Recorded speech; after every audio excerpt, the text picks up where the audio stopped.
So the question is, the range of projectile projected at an angle of 15 degree with horizontal is 50 meter. If the projectile is projected with the same velocity at an angle of 45 degree with horizontal, then its range will be. तो ये तो वही question है, एक case से आपको किसी variable की वैल्यू निकालना है, दूसरे केस में डाल देना है, सिंपल से क्वेश्चन है। चलिए पहला केस की बात करें हम, तो एंगल दिया हुआ आपको 15 डिग्री और रेंज कितने दे रखे आपको 50 मीटर। तो इस केस से मैं क्या क्या मिल सकता है, रेंज का फॉर्मूला क्या होता है बेटा आपका, u square sine 2 theta divide by g. इसको मैं 2 u square sine theta cos theta divide by g भी लिख सकता हूँ, है ना। साइन थीटा का formula 2 sine theta cos theta होता है, मगर थीटा भाई 15 डिग्री है तो फिर उसको साइन 2 थीटा लिखना ही ज़्यादा सही रहेगा।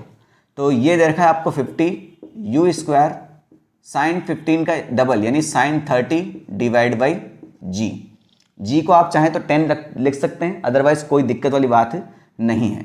तो साइन 30 कितना हो जाएगा बेटा आपका 1/2 यानी 50, जी की वैल्यू 10 रखा तो ये हो जाएगा 500 is equal to u square sine 30 हो जाएगा आपका 1/2। वैसे यहाँ पर जी की वैल्यू दी नहीं गई है, तो आप अगर आप जी भी लिखेंगे तो 50 जी हो जाएगा, यहाँ पर कोई दिक्कत वाली बात नहीं। चलो लिख दो 50 जी हो जाएगा।